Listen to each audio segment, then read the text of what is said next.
नमस्कार दोस्तों, मेरा नाम है मनीष कुमार सिंह और आप देख रहे हैं 4 पीएम महाराष्ट्र। आपका बहुत-बहुत स्वागत करता हूं।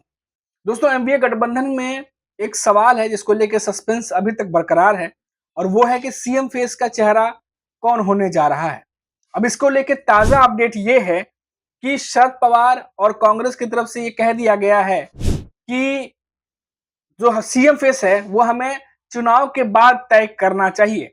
जबकि यूबीटी पक्ष की तरफ से लगातार ये बात सामने आ रही थी कि उद्धव ठाकरे को सीएम फेस का चेहरा बनाना चाहिए और खुद उद्धव ठाकरे ने भी ये पब्लिकली कहा था कि भले ही हम लोग जो है ये आपस में तय कर लेते हैं, भले अनाउंस ना करें, लेकिन आपस में तय कर लें कि सीएम फेस का चेहरा होगा कौन।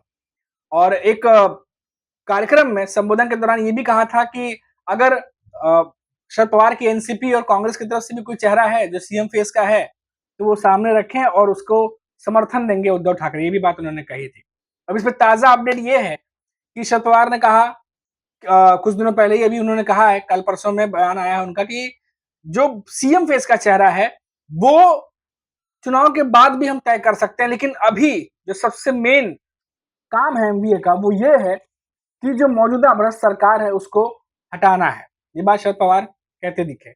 अब उसके बाद हमने देखा कांग्रेस की तरफ से भी ये बात कही गई कि सीएम फेस का चेहरा जो है वो हम आपस में तय कर सकते हैं चुनाव के बाद भी, जीतने के बाद।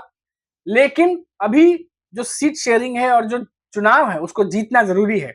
और आज संजय राउत ने भी शरद पवार के हाँ में हाँ मिलाते हुए उन्होंने कहा कि शरद पवार बिल्कुल ठीक कह रहे हैं, क्योंकि जो सीएम फेस का चेहरा है वो चुनाव के बाद भी तय किया जा सकता है। और उसी बात को संजय राउत ने भी दोहराया कि उनका जो मेन मकसद है वो है भ्रष्ट सरकार को महाराष्ट्र में हटाना और एमवीए की जो गठबंधन है उसकी सरकार लाना। तो ये बात संजय राउत भी कहते दिखाई दी है कि उनका एक ही एम है इस बार विधानसभा चुनाव में एमवीए गठबंधन की सरकार बने और महायुति जो है वो सत्ता से बाहर हो जाए। तो अब ऐसा लग रहा है कि सीएम फेस को लेकर के फिलहाल अब चर्चा जो है वो कहीं ना कहीं थम जाएगा, ऐसा लग रहा है, क्योंकि जब अब तीनों ही दलों की तरफ से एक सुर में अब ये उठने लगी है आवाज कि सीएम फेस जो है वो चुनाव के बाद ही हम तय करेंगे।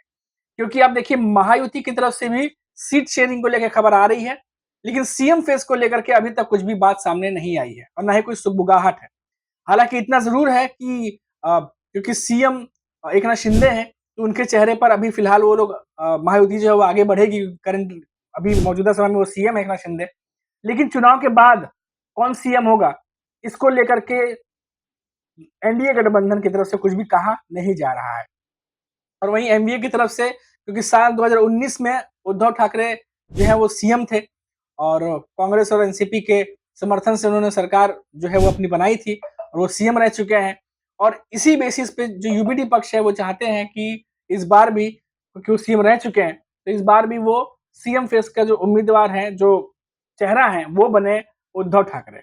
लेकिन फिलहाल अभी कांग्रेस एनसीपी की तरफ से ऐसा लग रहा है कि इस सवाल पर विराम लगा दिया गया है और इस सस्पेंस को फिलहाल सस्पेंस ही रख दिया गया है। तो देखते हैं कि फिलहाल अपडेट ये था कि अब कहीं ना कहीं यूबीटी पक्ष भी जो है वो इस बात से अग्री कर रही है कि अब अगर ऐसा ही है कि तमाम दल ये चाहते हैं कि सीएम फेस का चेहरा चुनाव के बाद तय किया जाए, तो वही वैसा ही किया जा सकता है।